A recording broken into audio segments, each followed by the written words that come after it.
finishing up here in the kitchen. We are making another family recipe, which I love. Yes, beef stroganoff today. Yep. So it's one that I really like. I told Joe, my husband's Aunt Carly always makes delicious beef stroganoff, but she's one of those people that doesn't write down recipes, so I had to come home and figure out how to make it. Yeah, you had to do like the rest of us, Lucy, and try to figure out. Yes, it's always fun to develop new recipes, and of course, you know, I'm doing it every week, so I enjoy kind of being able to taste something and then try to recreate it myself.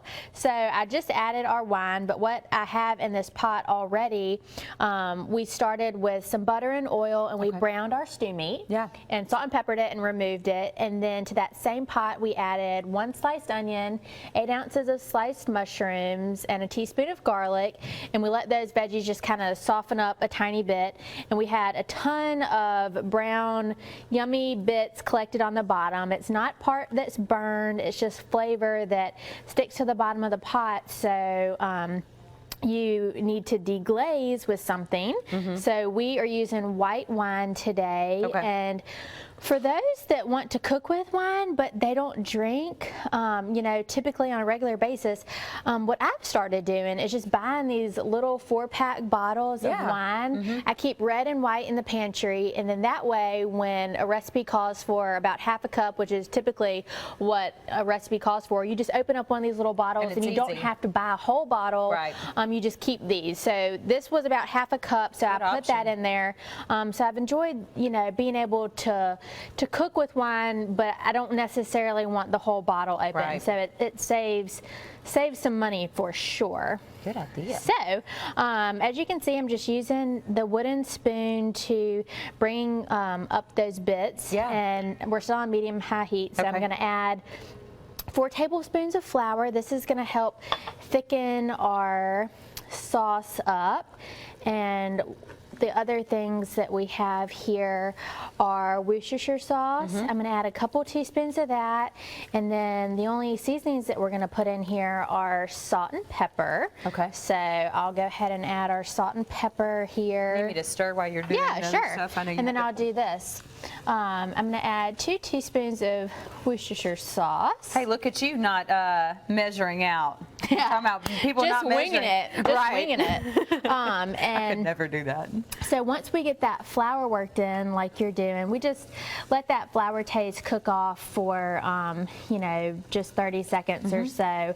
And then today we're going to use beef broth as our liquid. So I have 2 cups left in this container. So I'm going to add this, and then we're going to add the meat and all the juice that's collected here on the plate back in the pot. This looks great, Lucy. And this is, thank you, it smells so good. It does. And we are going to let this simmer for about 2 hours or so, and this meat is going to be so tender for us. And the last step that you do after the meat has cooked for a couple hours, the creamy part of it, some people use sour cream. I like to use cream cheese. So at the very end, we're going to add in half a block, which is 4 ounces of cream cheese.